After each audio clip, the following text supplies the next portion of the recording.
দর্শক, নীলফামারীতে আগাম আলু উত্তোলন করছেন চাষিরা। ২-৪ দিনের মধ্যে পুরো দমে বাজারে আসবে আলু।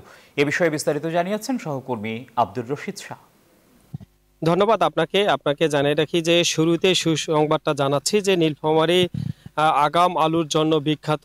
তারই ধারাবাহিকতায় নীলফামারী জলঢাকা মিরগঞ্জ দেশিবাই নামক যে স্থান, এইটা হচ্ছে একটা পুরোটাই ডাঙ্গা। এই ডাঙ্গায় প্রায় ১,০০০-এরও বেশি আলু চাষ হয়েছে ইতিমধ্যে। এই ডাঙ্গায় আপনার হচ্ছে ২-৪ জন কৃষক আলু তুলছেন এবং তাদের সাথে আমাদের কথা হয়েছে গত কাল এবং পরশু দিন। তবে এইখানকার যে কৃষকরা তারা আলু বিক্রি করছেন ১০০ থেকে ১২০ টাকা দরে বিক্রি করছেন। তবে এইখানকার আলুর যে বয়স ৫৫ হতে ৬০ দিনের মতো হয়ে গেছে অলরেডি। হয়তো কৃষকরা ২-৪ দিনের মধ্যে আলু তুলবেন। তবে এই মুহূর্তে আপনাকে যদি বলে রাখি যে আমার সামনে একজন কৃষক আছেন, তার সাথে আমরা কথা বলবো।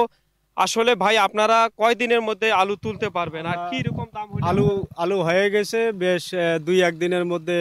মনে করেন যে পুরা ক্ষেত উঠে যাইবে, পুরা ডাঙ্গায় উঠে যাবে। আর দাম মনে করেন যে একটু ভালো দামে হইলে পোষাইবে, একটু গৃহস্থ একটু লাভবান হবে। আগাম আলুটা কি রকম আবাদ হয়? আগাম আলু একটু ফলন কম হয়, কম হওয়ার কারণে একটু দাম থাকলে তাহলে গৃহস্থ মনে করেন যে লাভবান হবে, এই আশা করি।